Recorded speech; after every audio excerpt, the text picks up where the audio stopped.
que, digamos, preparamos en conjunto.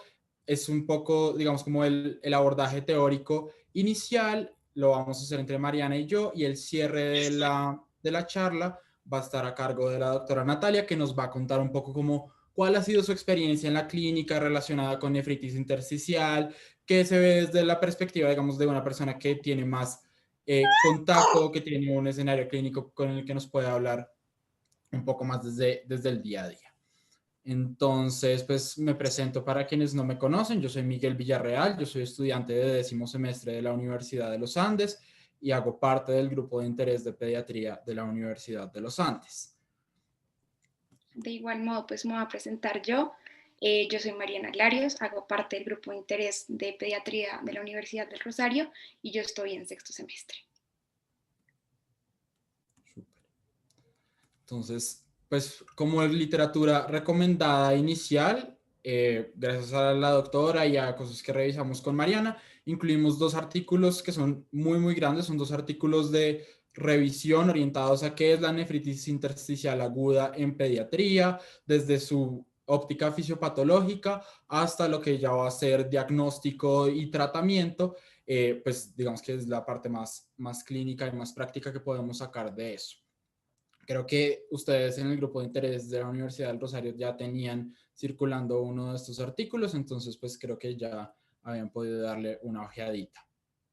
Esta va a ser nuestra agenda de presentación. Vamos a hablar inicialmente de epidemiología, cuál es la etiología y la fisiopatología asociada a esta lesión renal, el enfoque diagnóstico, el tratamiento, el pronóstico y un cierre global con esos mensajes que debemos llevarnos a casa sobre esta presentación. Yo creo que si quieres sigue Mariana y tú les vas contando el resto. Sí, perfecto. Entonces, si quieres, pasa. Creo que yo no tengo eso. Entonces, vamos a empezar hablando pues un poquito de la epidemiología de la nefritis tubular intersticial. Entonces, pues lo primero que nosotros tenemos que tener claro es que en la práctica clínica la verdadera incidencia de esta realmente está muy subestimada. ¿Por qué pasa esto? Porque hay una pobre sospecha diagnóstica de los clínicos en escenarios de lesión renal aguda y también porque hay una poca biodisponibilidad de pues, la biopsia renal en ciertos centros de salud. La literatura reciente lo que sugiere es que la incidencia de esta patología va en aumento debido a un uso indiscriminado de fármacos, principalmente los AINES y los antibióticos, que les voy a contar más adelante por qué. También relacionado con la polifarmacia y el consumo de ciertos productos herbales, y eso hace que los ancianos sean un poco más susceptibles pues, a estar presentando esta patología debido a esta polifarmacia que les comentaba.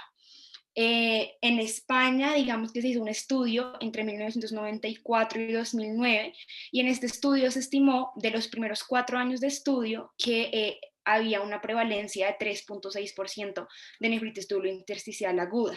Y en los siguientes años, este dato casi que se duplicó a aumentar a un 10.5% pues de prevalencia. Entonces, si se dan cuenta, esto es una manera de ver que realmente pues, va en aumento.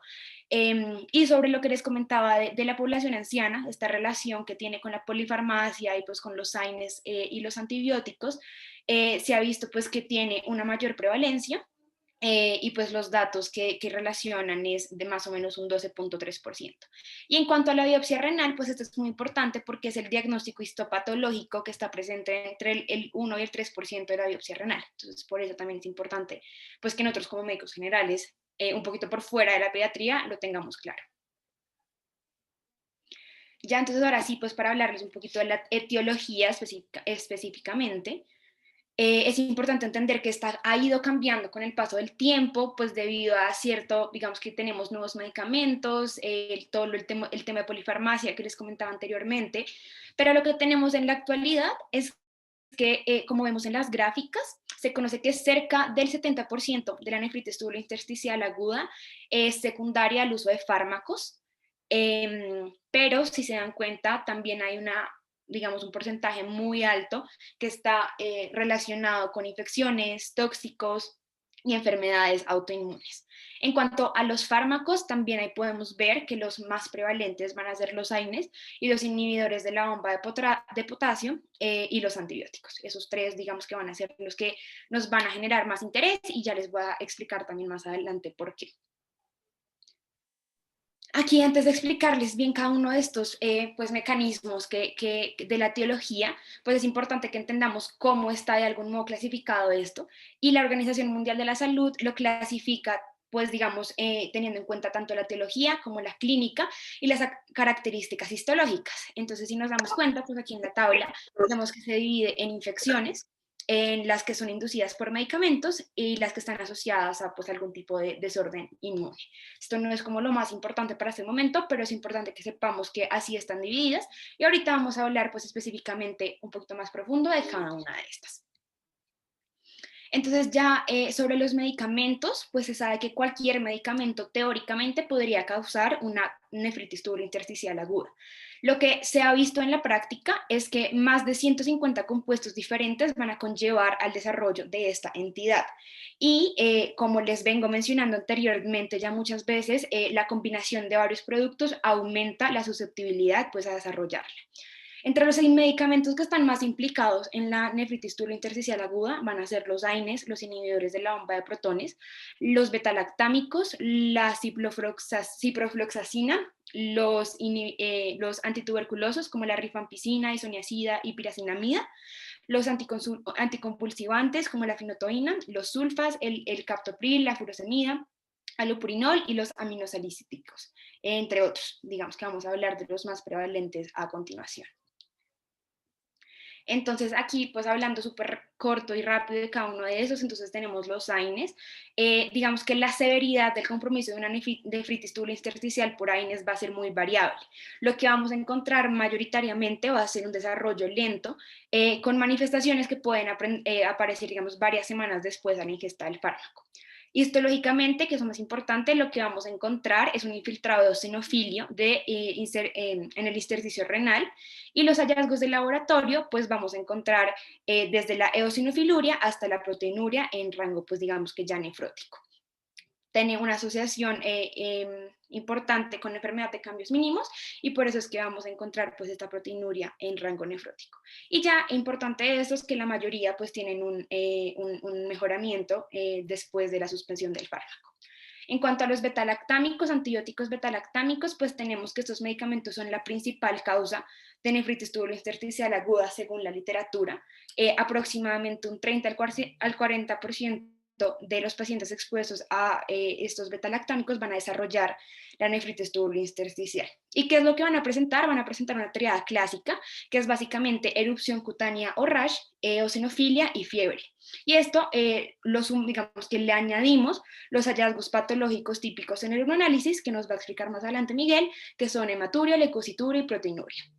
Este curso usualmente, al igual que con los AINES, pues va a estar limitado y no suele progresar a una enfermedad renal crónica. Esto siempre y cuando se diagnostique oportunamente, digamos que suspendamos este fármaco y pues hagamos el tratamiento adecuado, que también nos va a explicar Miguel adecuadamente más adelante. En los antimicrobianos no betalactámicos, pues vamos a ver que hay muchas sustancias asociadas a esta nefritis tubulointersticial. En este grupo pues tenemos la ciprofloxacina, que va a presentar un gran número de reportes de casos, las sulfonamidas también, pero principalmente con las sulfonamidas está muy relacionado en pacientes inmunocomprometidos, ya sea por un trasplante o pues por un VIH. La vancomicina también está relacionada, y lo que esta va a producir pues va a ser una hipersensibilidad e incluso puede desarrollar granulomas no infecciosos, que pues es como lo más importante de los no betalactámicos. De los inhibidores de la bomba de protones, pues tenemos que estos son medicamentos que son usados frecuentemente en la población general, y algunos estudios la posicionan como la segunda causa de nefritis tubulointersticial aguda. Entonces, pues digamos que el intervalo de consumo de esos medicamentos a la presencia de una nefritis tubular intersticial es mucho más largo que los anteriores. Esto oscila más o menos, puede llegar hasta 10 a 12 semanas después del consumo, en donde vamos a presentar a ver la nefritis. Y a diferencia de lo que sucede con los betalactámicos, en el compromiso intersticial no va a presentar síntomas de hipersensibilidad, es decir, no va a tener casi ni rash, ni fiebre, ni eosinofilia. Eso pues digamos que es lo más importante de estos fármacos. Y ya por último, de los aminosalicilatos, pues estos los vamos a usar mucho a la hora de la enfermedad inflamatoria intestinal. Entonces, pues lo importante es que cuando estamos dando estos medicamentos debemos estar muy atentos a que haya pues presencia de rash o de eosinofilia, que son los que ya nos van a indicar que hay un compromiso intersticial renal y pues que debemos suspender este medicamento. Eso era en cuanto un poco a los medicamentos. Seguimos con la siguiente etiología posible, que van a ser las infecciones. De las infecciones es muy importante que estas fueron las causas más frecuentes de nefritis tubular intersticial en el pasado, pero pues actualmente han disminuido mucho de manera considerable. Los mecanismos fisiopatológicos que más explican el desarrollo de una nefritis tubular intersticial secundaria a infecciones incluyen el compromiso directo de la parénquima del renal, es decir, una pilonefritis, o los factores inmunes, digamos, que se van a derivar pues, debido a la exposición de los antígenos microbianos.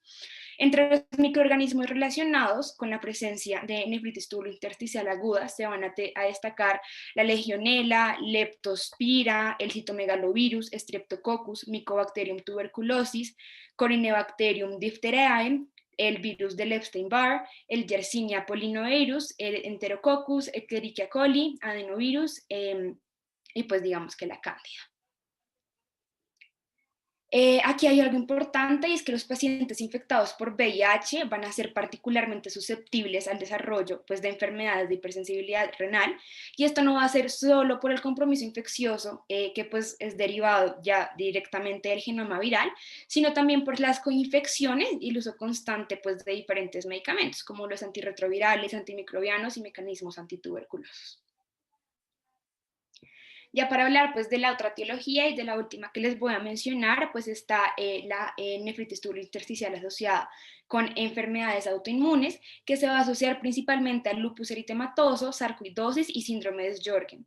Es importante pues que la principal manifestación renal del compromiso pues, de sarcoidosis y el síndrome de Sjögren va a ser la nefritis tubular intersticial crónica. Esta también, pues como les mencioné anteriormente, es una manifestación muy importante en la sarcoidosis, junto con el reconocimiento de granulomas no calcificantes, que pues van a estar asociadas con las características inflamatorias de la sarcoidosis en general.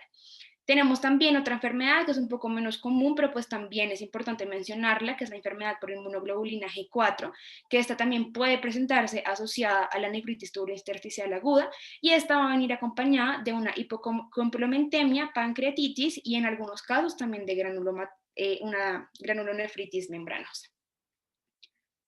Entonces, digamos que eso era un poco sobre la etiología, nuestros agentes, pues posibles agentes etiológicos.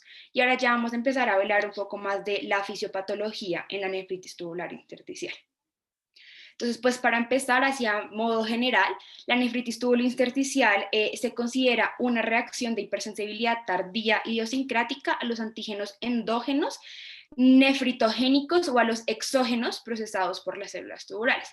¿Esto por qué pasa? Porque diferentes medicamentos pueden unirse a un componente normal de la membrana tubular y se van a empezar a comportar como un apteno o algo como o empezar a simular una molécula antígena que normalmente está presente en la membrana basal tubular. Y eso lo que va a hacer es que va a inducir a una respuesta inmune pues, contra este antígeno.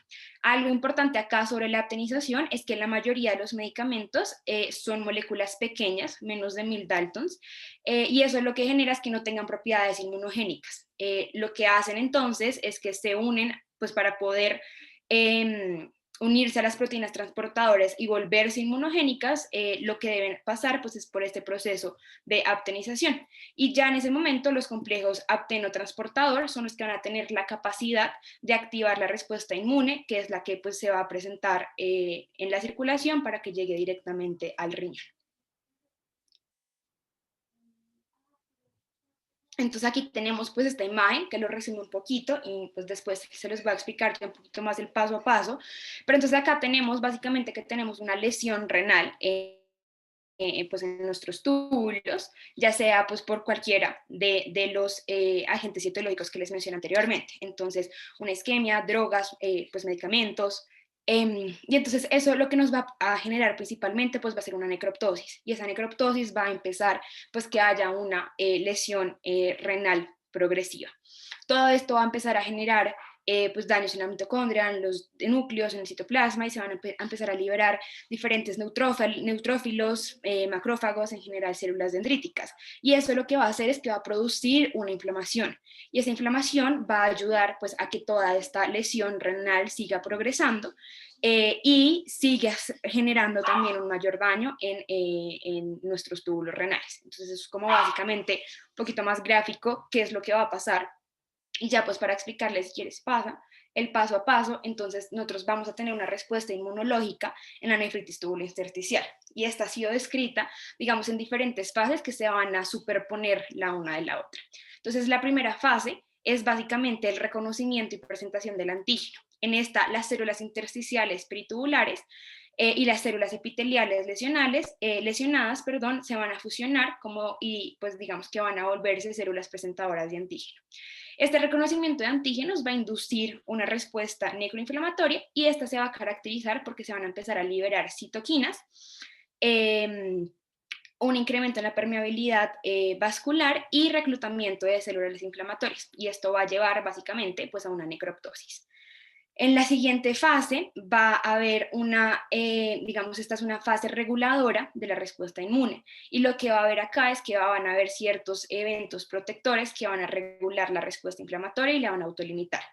Entonces, las células T supresoras y la subregulación de la expresión de las moléculas clase 2 de histocompatibilidad, pues van a jugar un rol muy importante a la hora de hacer el control de la respuesta inmune.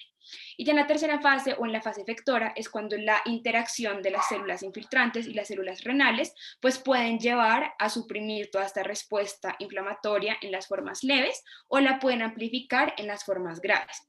La duración digamos que la duración y la gravedad de la enfermedad va a depender pues de si ya se erradicó la fuente, ya sea la infección o el medicamento, pues para ver cómo va a progresar.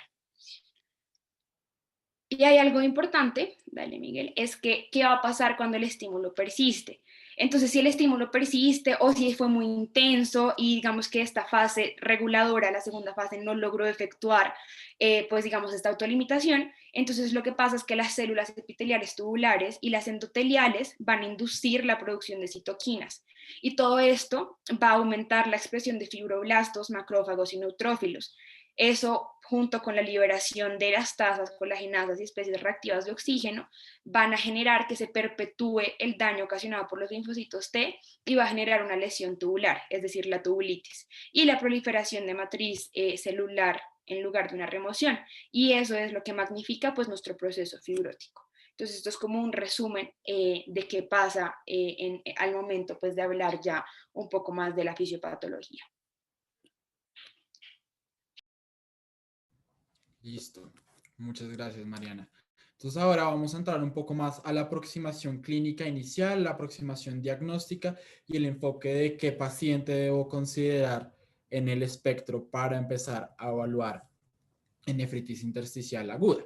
Bueno, pues inicialmente voy a hacer dos aclaraciones. El diagnóstico definitivo de una nefritis tubulointersticial aguda se hace con biopsia, como nos hablaba inicialmente Mariana cuando nos explicaba un poco de la epidemiología y por qué había tanta discrepancia en los reportes de incidencia y prevalencia de la enfermedad.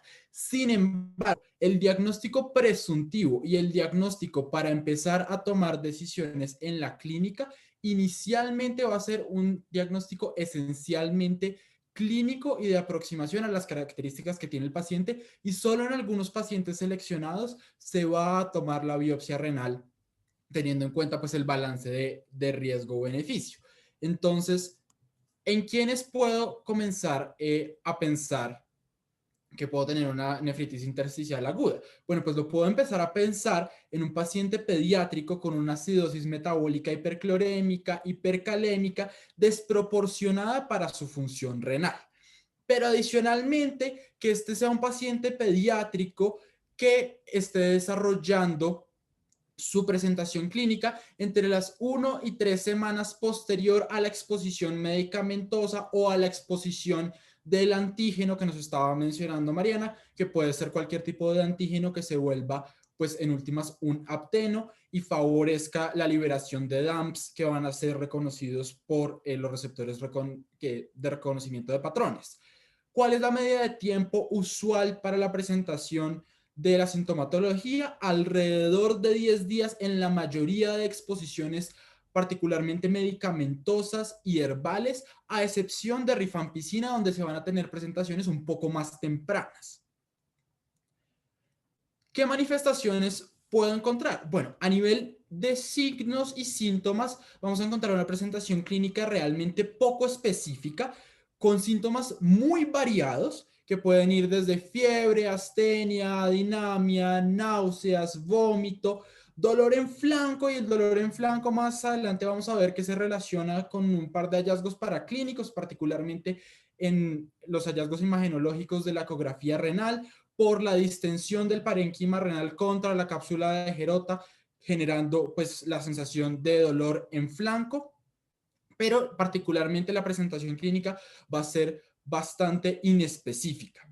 ¿Qué es lo que vamos a encontrar como hallazgo más común? Una elevación marcada de los azoados, que pueden estar acompañados de poliaquiuria y nicturia frecuentemente, y que menos frecuentemente se pueden acompañar de glucosuria, fosfaturia y aminoaciduria, particularmente ligada al daño tubular que se presenta en la nefritis tubulointersticial.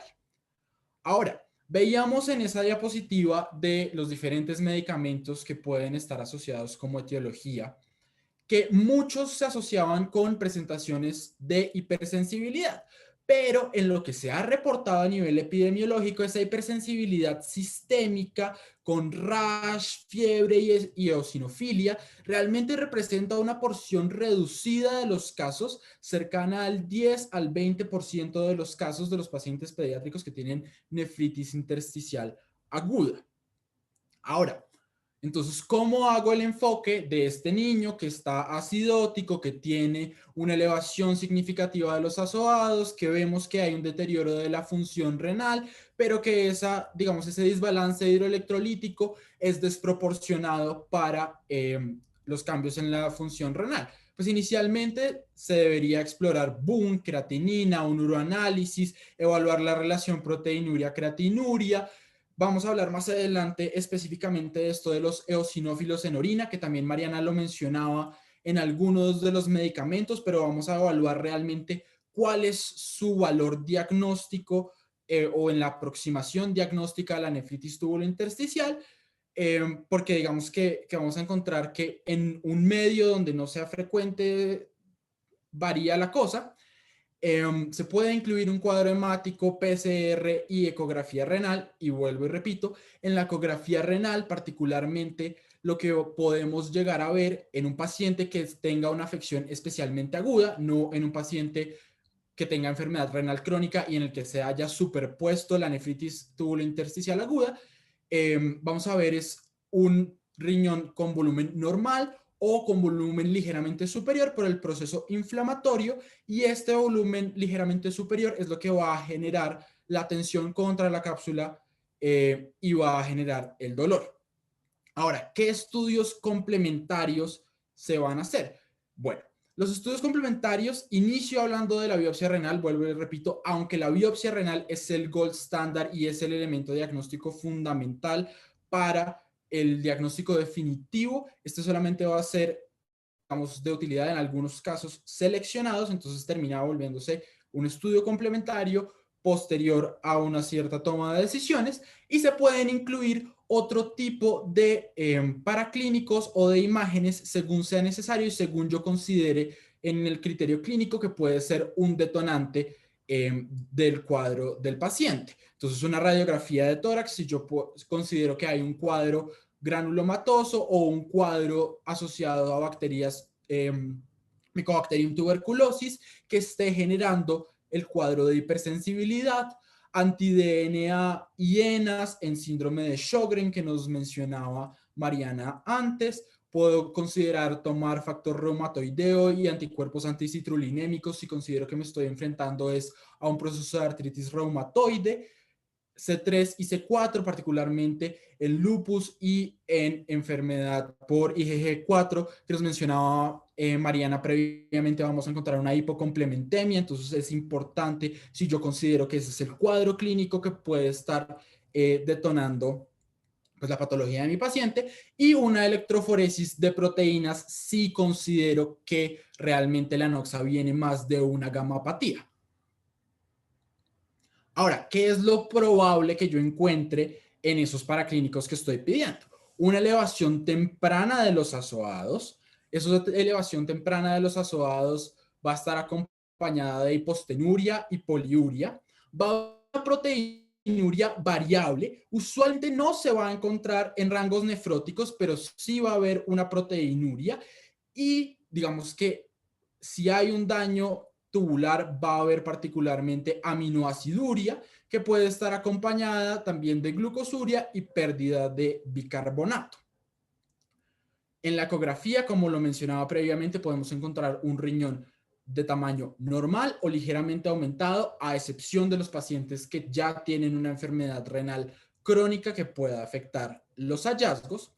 Y llegamos al tema de los eosinófilos en orina. En algunos de los textos más clásicos o en los artículos más viejitos se va a encontrar que el hallazgo de eosinófilos en la orina superior al 2 o al 5%, dependiendo del autor y dependiendo de qué tan viejito sea el artículo, era uno de los hallazgos clásicos relacionados a nefritis tubulointersticial aguda, y se estimaba una especificidad del 85% y una sensibilidad del 60% para nefritis tubulointersticial aguda. Pero digamos que estudios recientes y trayendo realmente esas características de performance de la prueba al contexto clínico real, nos vamos a dar cuenta que su aporte es específico para cierto tipo de cosas. En una diapositiva más adelante vamos a evaluar cuál es su valor predictivo positivo, cuál es su valor predictivo negativo, su likelihood ratio positivo y negativo, dependiendo de la prevalencia. Particularmente es un ejercicio que hice con la prevalencia estimada en la mayoría de series de casos que revisamos con Mariana, que hablaban de un 1 a un 5%, entonces utilicé una prevalencia cercana al 5% para ese ejercicio. ¿Qué más nos podemos encontrar? En el sedimento urinario podemos encontrar leucocituria, microhematuria y cilindros leucocitarios. Y en caso de contar con la posibilidad de tomar péptidos específicos de daño renal como cistatina, Engal y KIM-1, vamos a encontrar que son péptidos que van a estar elevados, pero son péptidos que no son específicos de una nefritis tubulointersticial aguda. Son péptidos que nos van a hablar más de un daño renal en general, y hay estudios que hablan más de su utilidad como un marcador de seguimiento y de progresión de daño. Si quieren, perdónenme que no está dejándome cargar esta diapositiva.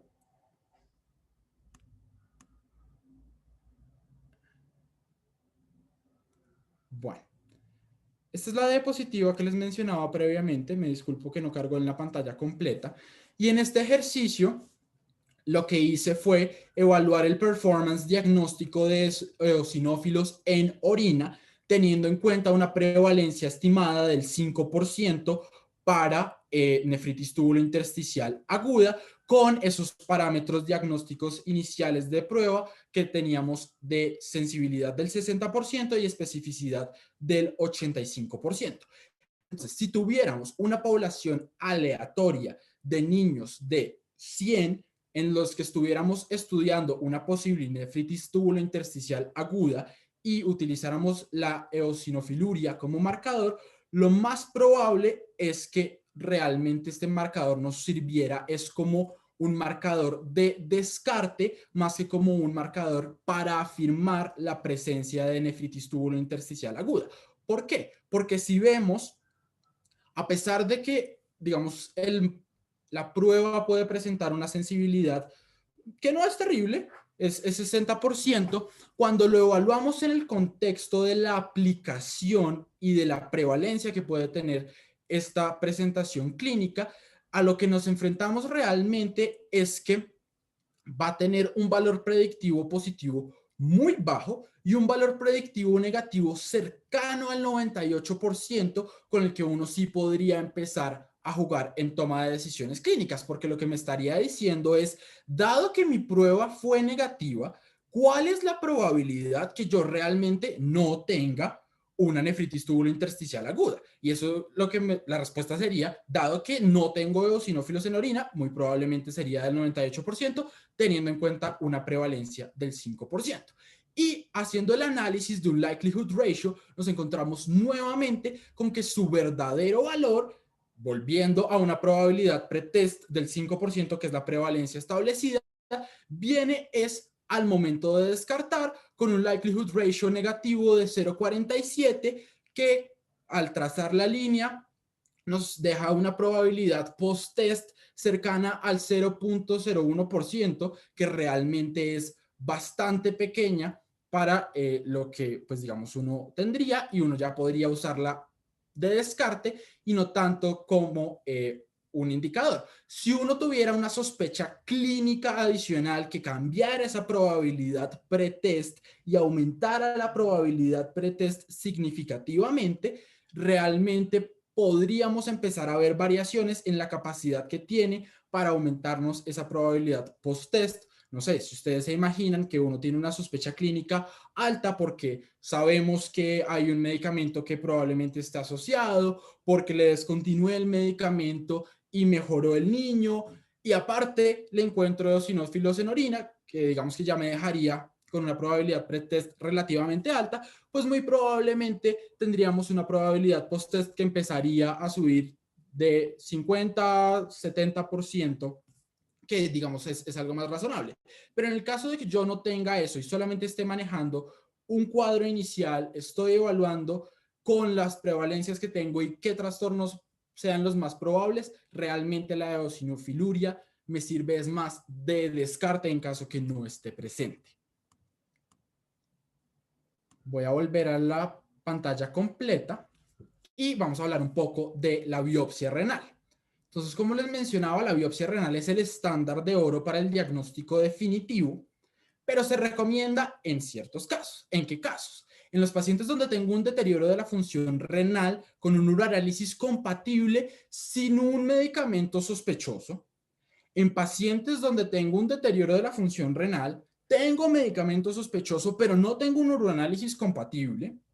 En aquellos pacientes donde definitivamente no tengo una causa específica, digamos, relativamente clara, pero exceptuando aquellos pacientes que estaban cursando con una pielonefritis bacteriana, en aquellos pacientes inmunosuprimidos por cualquier causa, vuelvo y repito, exceptuando aquellos pacientes que adicionalmente estén cursando con una pielonefritis bacteriana, en aquellos pacientes donde yo ya hice el diagnóstico presuntivo de nefritis tubulointersticial aguda y quiero iniciar el tratamiento con glucocorticoides, o en pacientes con el diagnóstico presuntivo con una mala respuesta clínica al tratamiento.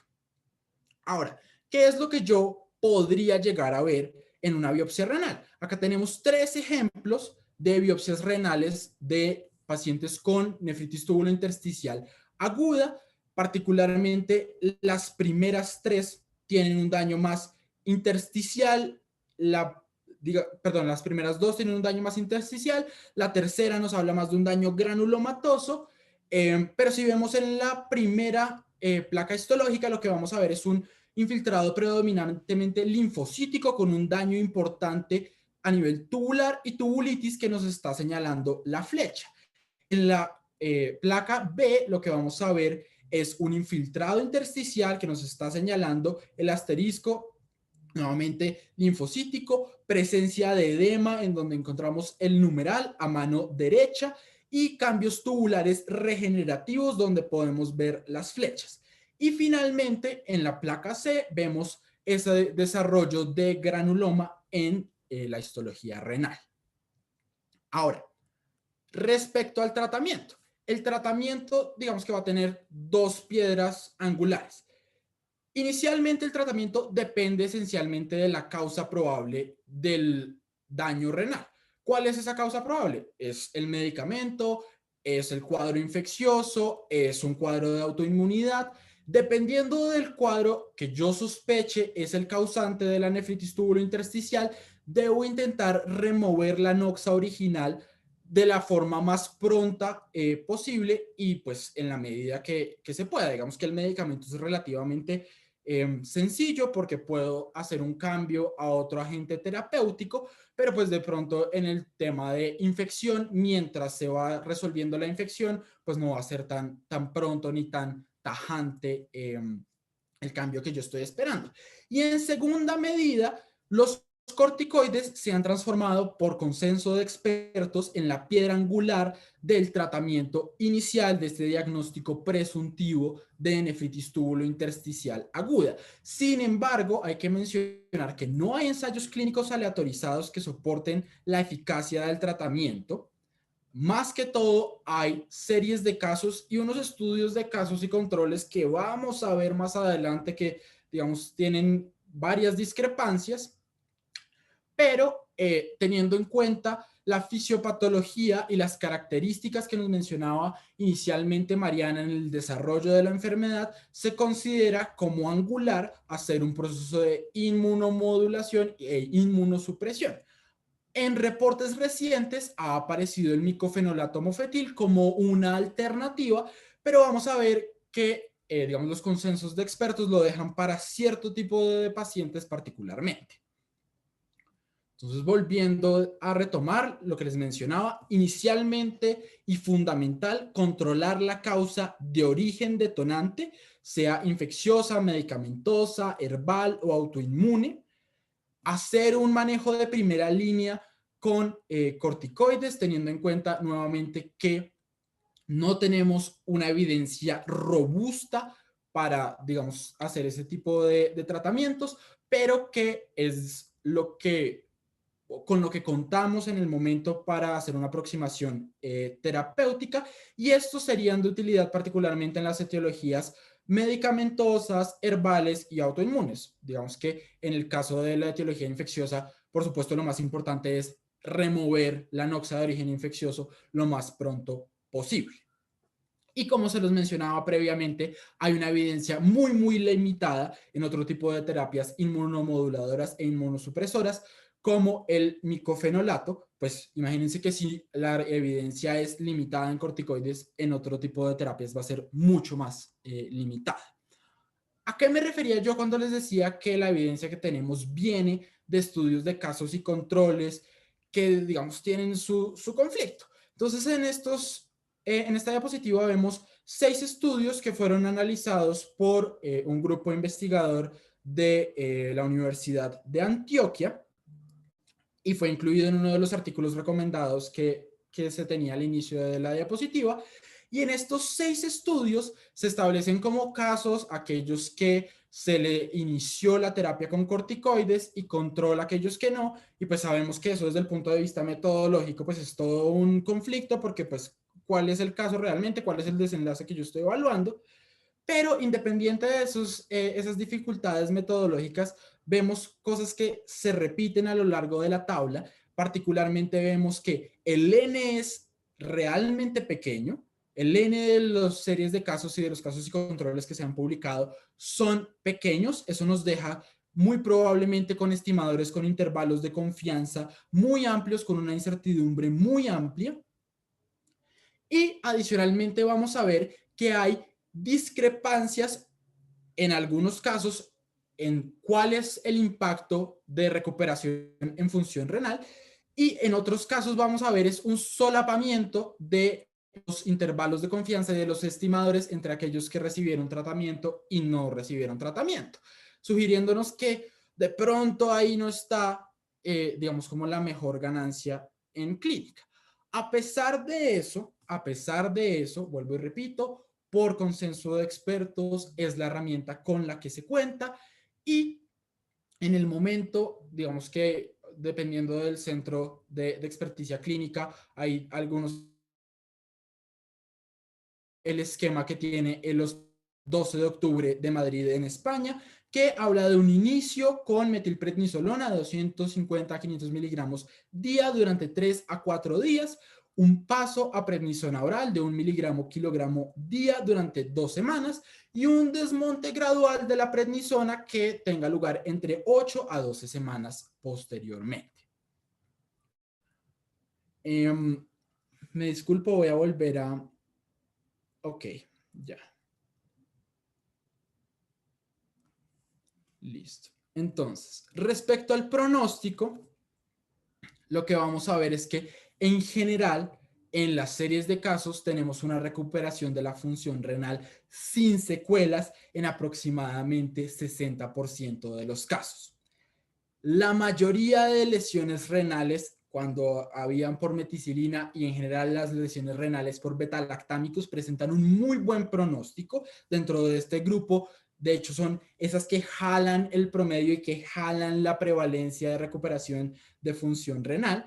Vamos a tener un segundo grupo que son aquellos pacientes que presentan un daño renal y tienen una recuperación incompleta que van a representar entre el 20 y el 40% de los pacientes. Son pacientes que van a mostrar una persistencia de la elevación de los azoados, pero no va a haber una progresión del daño renal asociado al proceso inflamatorio. Y finalmente, un tercer grupo del 5 al 10% de los pacientes que presentan un daño renal irreversible. ¿En qué pacientes voy a pensar que hay un mal pronóstico? En pacientes con lesión renal prolongada por más de 3 semanas, paciente con una nefritis tubulointersticial aguda persistente por AINES o pacientes donde los hallazgos histológicos nos hablan de fibrosis o atrofia tubular avanzada superior al 50%.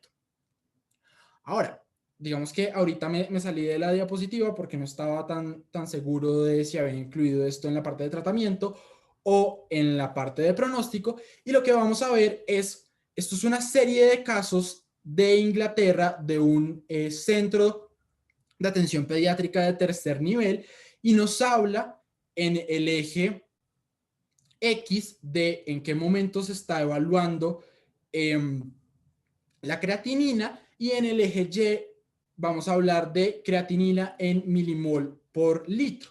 Vamos a ver que digamos, la línea roja nos va a hablar de valores que están por encima de los rangos normales, y vamos a ver que la mayoría de esta serie de casos, que eran 14 pacientes, tenían una creatinina por encima de los niveles normales y que después de tratamiento hubo una regresión a niveles normales al primer, sexto y en el último nivel de evaluación, que fue al año de esta serie de casos. Y vemos que, digamos, hay un solapamiento importante de los estimadores a los 6 meses y al año, lo que nos podría hablar que muy probablemente no hay diferencias significativas en la recuperación de filtración y de función renal entre los 6 meses y el año, o que si hay esa diferencia es una diferencia relativamente pequeña.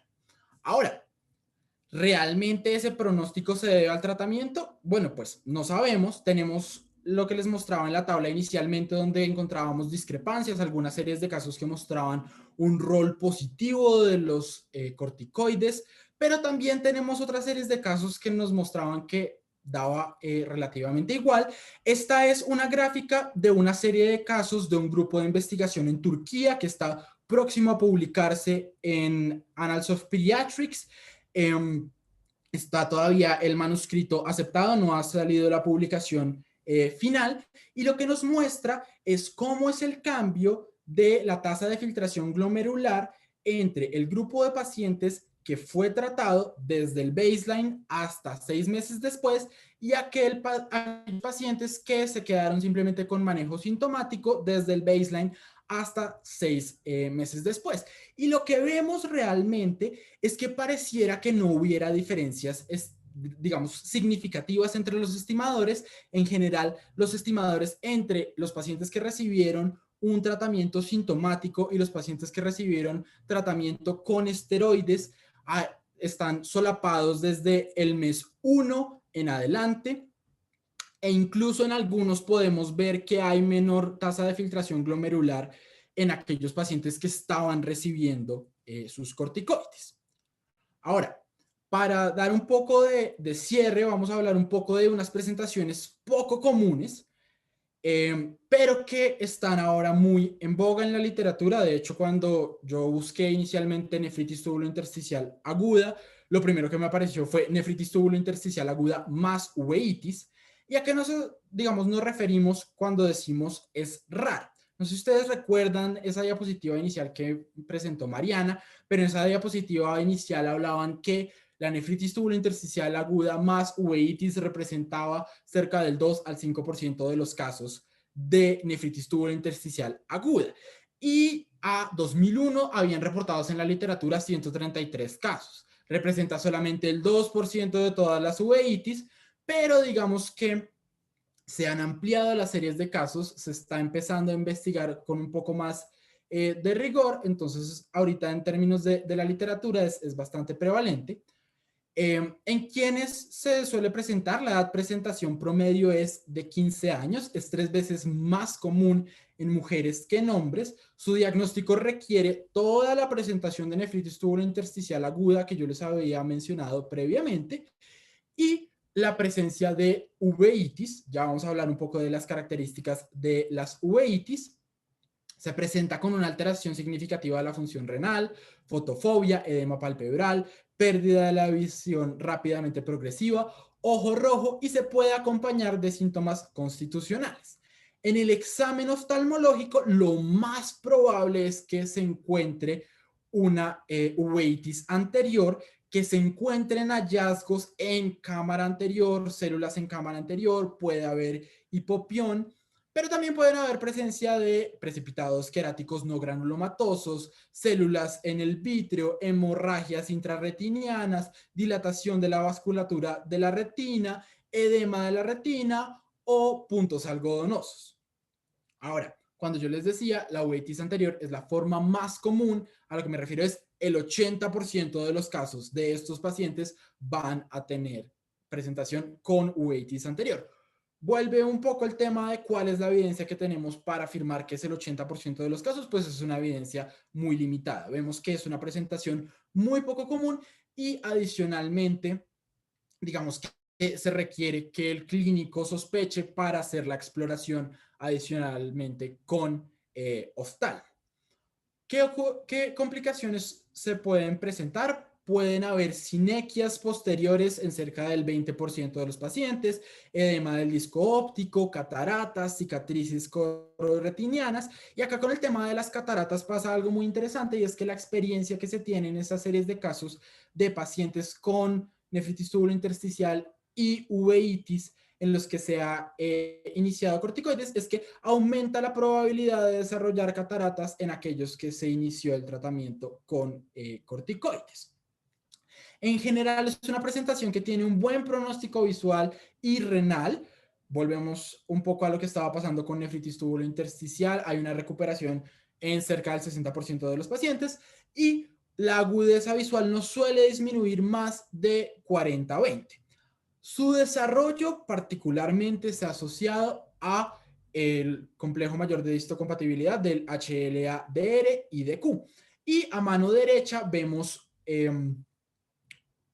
particularmente en la diapositiva A, el desarrollo de sinequias posteriores, en la diapositiva B, la presencia de precipitados queráticos no granulomatosos, y en el C empezamos a ver un poco de esa dilatación vascular, la presencia de esos puntos algodonosos y el edema de retina.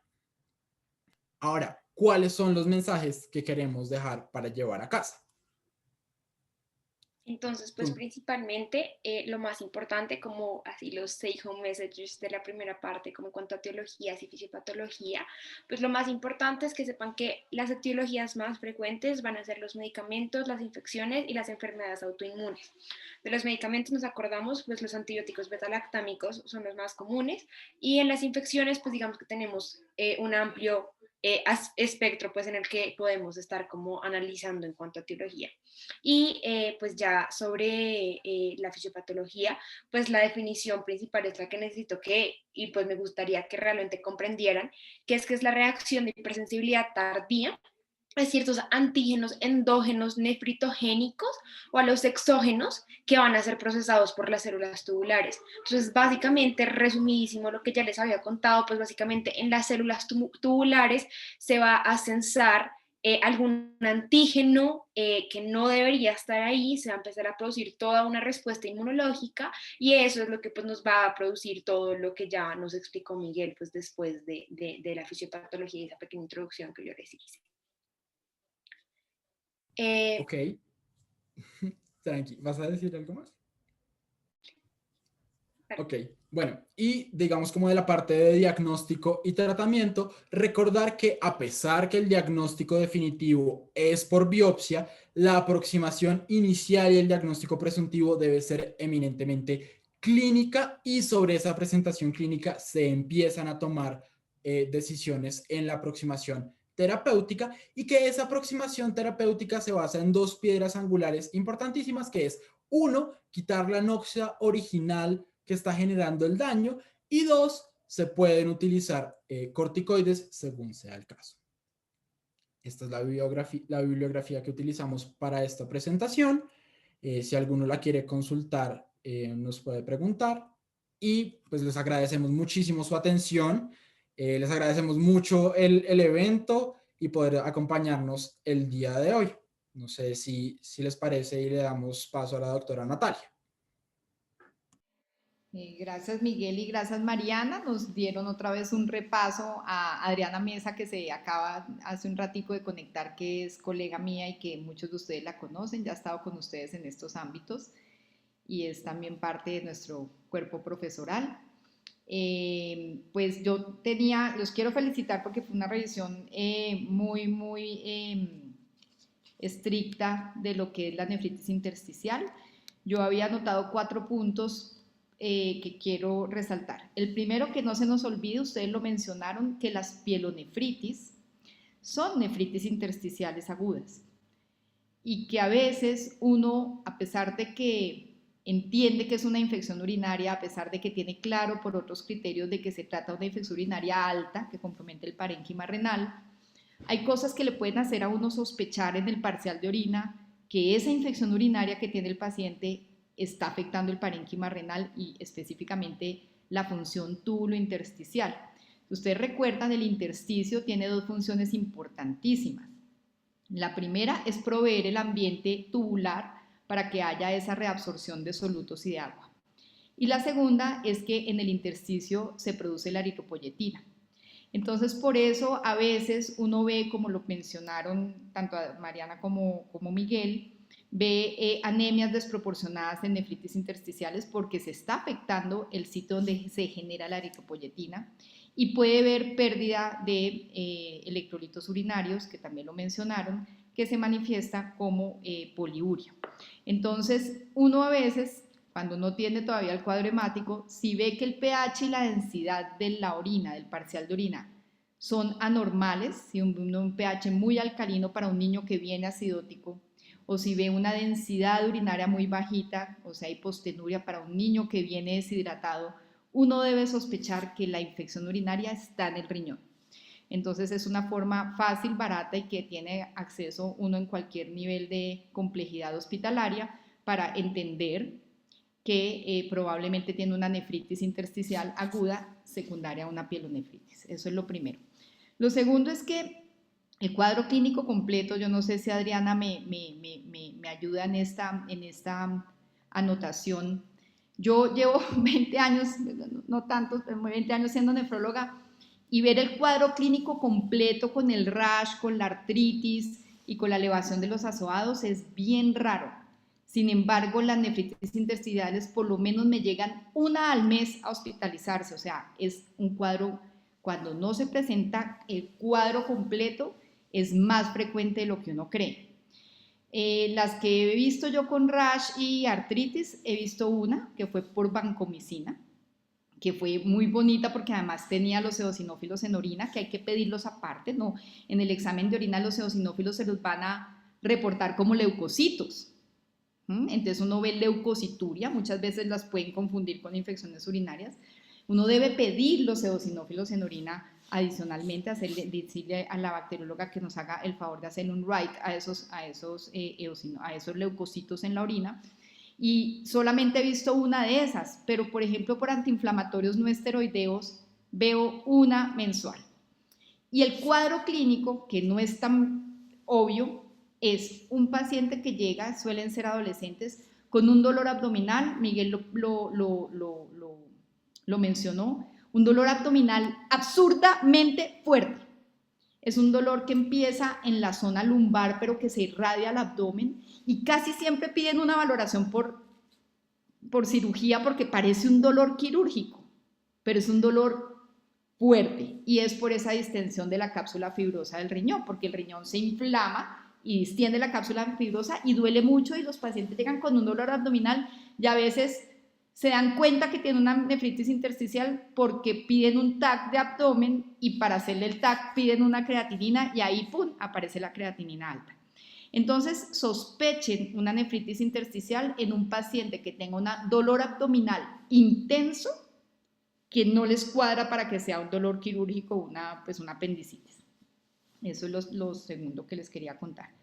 Y lo tercero, y que nunca se les olvide, o mejor dicho, todos los medicamentos son nefrotóxicos con algún potencial farmacológico diferente, ¿sí? He visto nefritis intersticiales por Dolex gripa, he visto nefritis intersticiales por ibuprofeno, por naproxeno, por diclofenac, por nimesulide, que la venden, por cualquiera de esos COX-2 que dicen que no son nefrotóxicos también, por penicilina, por ampicilina, y obviamente por las cosas que son más obvias como las quimioterapias. Entonces, los pacientes, cuando no tienen una fórmula hecha, sino que compran medicamentos sin fórmula en cualquier supermercado, se olvidan que se los tomaron. Entonces uno llega, ve un paciente, entra como una nefritis intersticial, creatinina alta, hipertenso, uno dice tiene una nefritis intersticial, dolor abdominal. Lo que uno tiene que hacer en urgencias es, señora, ¿qué le dio? Algo que le recetó la abuelita, algo que usted compró, un Alka-Seltzer, el Alka-Seltzer tiene aspirina, un Bonfiest, el Bonfiest tiene aspirina, el Dolex gripa tiene diclofenaco y cafeína. O sea, hay medicamentos que las mamás no perciben que son medicamentos potencialmente tóxicos porque los compraron sin fórmula. Entonces siempre hay que indagar nuevamente, a pesar de la anamnesis que hayan hecho en urgencias, de qué se tomó ese paciente. El último que recibimos, que fue hace 15 días, fue una niña que estaba tomando nimesulide para una extracción de unas cordales. Adri, si me quieres ayudar, ¿tú cómo los has visto cuando te llegan a ti? A mí me llegan básicamente por dolor abdominal y retención nitrogenada. Buenas noches. No, doctora Natalia, yo usted al menos ha visto el del rash. Yo completo no he visto ni uno, ¿sí? Todos los demás, de hecho, se confunden mucho con nefrolitiasis, porque llegan, algunos alcanzan a hacer hematuria macroscópica, algunos hacen hematuria microscópica, dolor lumbar, dolor abdominal y mal estado general con deterioro, pero muchas veces uno piensa en 1500 cosas. Los últimos dos que yo recibí fue uno por acetaminofén, que la hermanita se dedicó a darle acetaminofén para cada vez que se quejaba de dolor de cabeza o de dolor de cualquier parte, y le dio 3 gramos a un niño como de 6 años, le dio 3 gramos en 24 horas. Y el otro fue por antigripales, como usted bien decía, formulados por las abuelas, entonces cada abuela le dio un antigripal diferente, pero ese niño sí lamentablemente hizo una falla hepática concomitante y se murió de la falla hepática, y se murió en agudo, como en los siguientes 8 días. Pero realmente el cuadro florido, no. Y la otra cosa que yo sí también siempre quiero resaltar es que no solo es por medicamentos, porque también hay tóxicos. Entonces tuvimos casos de nefritis intersticial con pacientes, no sé si se acuerdan el boom de las vacunas del papiloma, la recibimos en el San José Infantil, y 3 de esas pacientes no tenían compromiso por la vacuna, sino por intoxicación por plomo. dos hicieron nefritis tubulointersticial y tienen intoxicación por plomo en el agua de por allá, no sé, perdón, de donde vivían en Pueblo Perdido, por allá en la costa, y eran intoxicación por plomo e hicieron nefritis tubulointersticial en 2 casos. Y también que hay nefritis tubulointersticial que, digamos, no se considera como tóxica como tal, sino por otras enfermedades como las enfermedades autoinmunes, que son muy poco frecuentes la manifestación como debut, pero uno la puede tener como concomitante dentro del cuadro clínico. Gracias, Adri. Sí, así es. Para que no se les olvide, un dolor abdominal muy, muy fuerte, nefritis intersticial. Aquí tenemos en la Santa Fe cada mes recibimos, ya los pediatras de urgencias están más que sensibilizados, pero les puede pasar que solamente el dolor abdominal sea la característica. No sé si alguien tenga una pregunta para alguna de las dos nefrólogas o alguno de los dos expositores. Hola, doctora, buenas noches. Hola. Sí, señora. Pues antes que nada, darle las gracias nuevamente a Mariana, a Miguel, a la doctora Mejía y a la doctora Mesa, que afortunadamente se pudo conectar con nosotros. De verdad es muy importante contar con ustedes en esta charla, poder contar con su experiencia. Y sí, señora, nosotros tenemos un link donde hace la gente las preguntas y tenemos 2 preguntas. Entonces ya las leo. La primera pregunta dice: ¿cuáles son los factores de riesgo propios del niño con la nefritis inducida por medicamentos?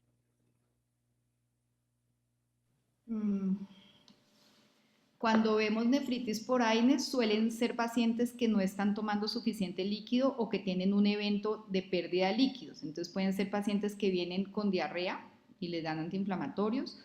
O por ejemplo, yo he visto muchos que les han quitado las cordales y que no están tomando ni comiendo nada porque les duele y entonces tienen como una deshidratación muy sutil, no son evidentemente deshidratados, pero sí tienen una contracción del volumen intravascular.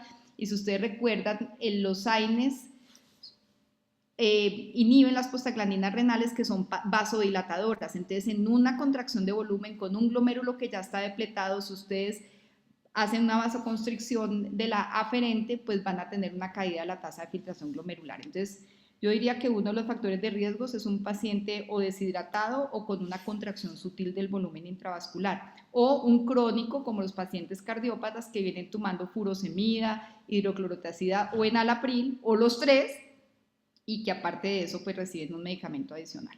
No sé. Sí. Pero creo que también hay que resaltar que muchos no tienen ningún factor de riesgo previo, no tienen ninguna enfermedad previa.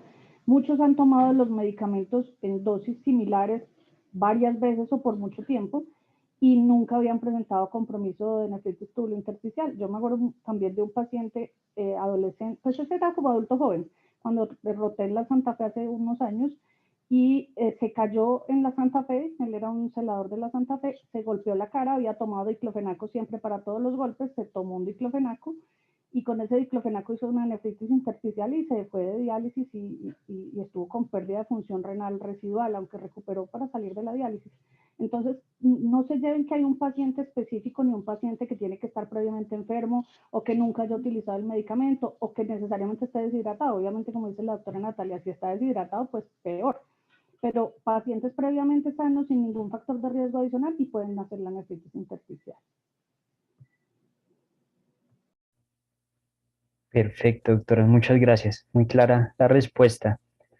La siguiente pregunta dice: ¿cuando la causa es infecciosa, se inicia tempranamente la inmunosupresión con corticoide o se debe esperar a que resuelva la infección para iniciar el tratamiento inmunosupresor?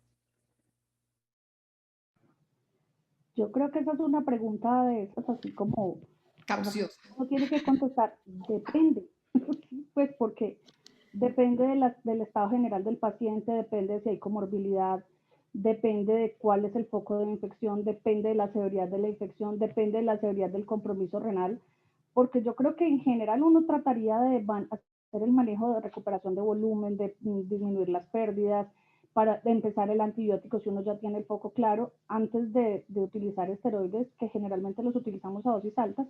De hecho, en general, no sé, la doctora Natalia, lo que yo aprendí de ella y de todos mis profesores fue dosis de 30 miligramos por kilo de metilprednisolona, máximo 1 gramo, para tener como claro para cada paciente, porque esas dosis de 200 a 500 miligramos que pusieron pues están reportadas, pero uno dice, bueno, ¿y cuál escojo? En general, pues la dosis que utilizamos es de 30 miligramos por kilo por bolo, y hay protocolos de 3 a 5 días. Pero en general uno trata de tener el paciente cubierto con antibiótico, pero si el paciente está severamente comprometido, muchas veces toca empezar el antibiótico y el esteroide de una vez. Entonces creo que hay que individualizar mucho el paciente porque creo que con el riñón, no sé si somos los que amamos el riñón siendo nefrólogos, pero a veces hay que disparar y luego ir arreglando las cosas en el camino, pero ir procurando como salvar la función renal a futuro. No sé qué opina la doctora Natalia. No, de acuerdo. Yo lo que hago yo antes era un poco más cauta con los esteroides porque como bien lo dijo Miguel, la evidencia es débil, pero lo que sí se sabe es que biopsias comparativas de personas que recibieron esteroides o que no lo recibieron sí muestran mucha más fibrosis en los que no lo recibieron. Y eso ha hecho que en los últimos 3, 4 años el manejo haya cambiado. Antes simplemente se quitaba la noxa y se esperaba y muchos recuperaban la función renal. Ahí se veían las casillas que mostró Miguel que no había como mayor diferencia en la recuperación de la función renal, pero en la histología sí se ve diferencia con una mayor fibrosis y no sabemos si en 20 o 30 años esa fibrosis se lo va a cobrar al paciente. Entonces lo que yo hoy en día hago es que evidentemente no a todos les hago biopsia a los que no recuperan con el tratamiento. Lo primero que hago es quitar la noxa. Lo segundo, sí, evidentemente, igual que Adri, hago unos bolos de esteroides de 3 a 5 días, voy viendo que la creatinina me vaya bajando y después doy curso de prednisona oral, un poquito menos, más corto que lo que reportan ustedes, yo le doy más o menos de 4 a 6 semanas oral, como mucho, pero sí, así, hago lo mismo que Adri. Perfecto, doctora. Si hay una última pregunta que dice, ¿la reacción renal a medios de contraste como el gadolinio también se considera dentro de las nefritis intersticiales? Sí, pues es una nefritis intersticial, pero es tan dramática, pues todos los compuestos ionidados y los medios de contraste que se usan específicamente para los TACs o para las urografías son altamente nefrotóxicos, es una nefritis intersticial también. Y es tan importante que tiene casi que capítulo aparte, no lo meten dentro de las nefritis intersticiales, sino que se llama nefropatía inducida por medio de contraste y tiene un manejo a veces un poco diferente. Sí hay evidencia que eso se puede manejar profilácticamente con otros compuestos como hidratación previa, alcalinización del medio, N-acetilcisteína, pero sobre todo hidratación.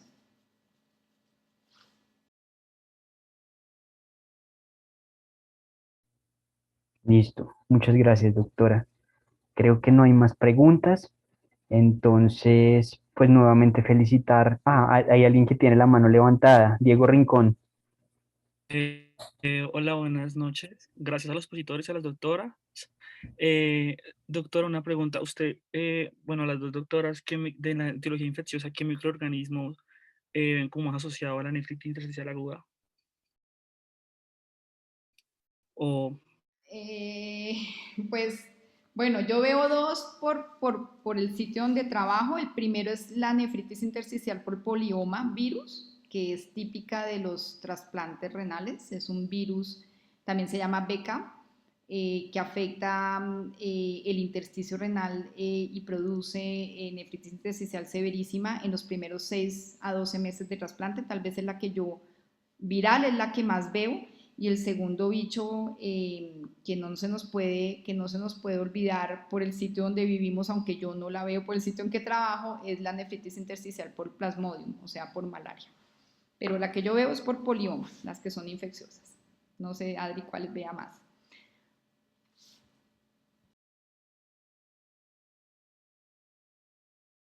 Perdón que no me dejaba activar el micrófono.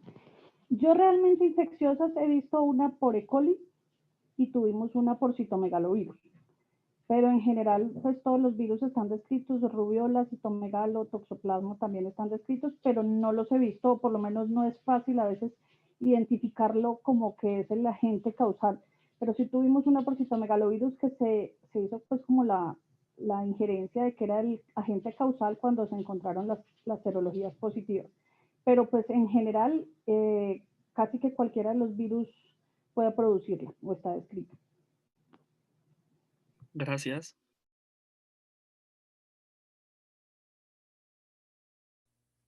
Listo, creo que ahora sí ya no hay más preguntas.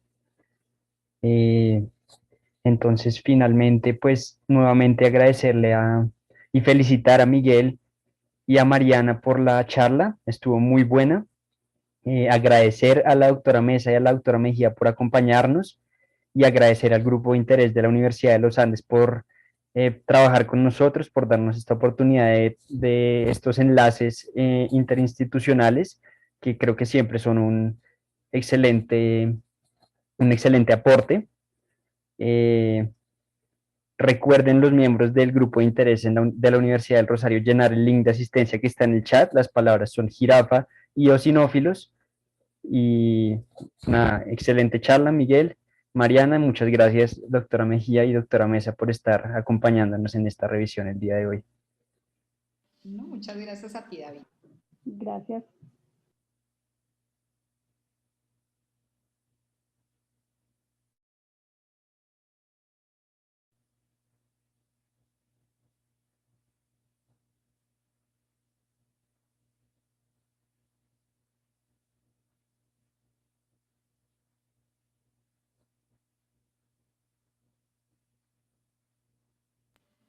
Bueno, y que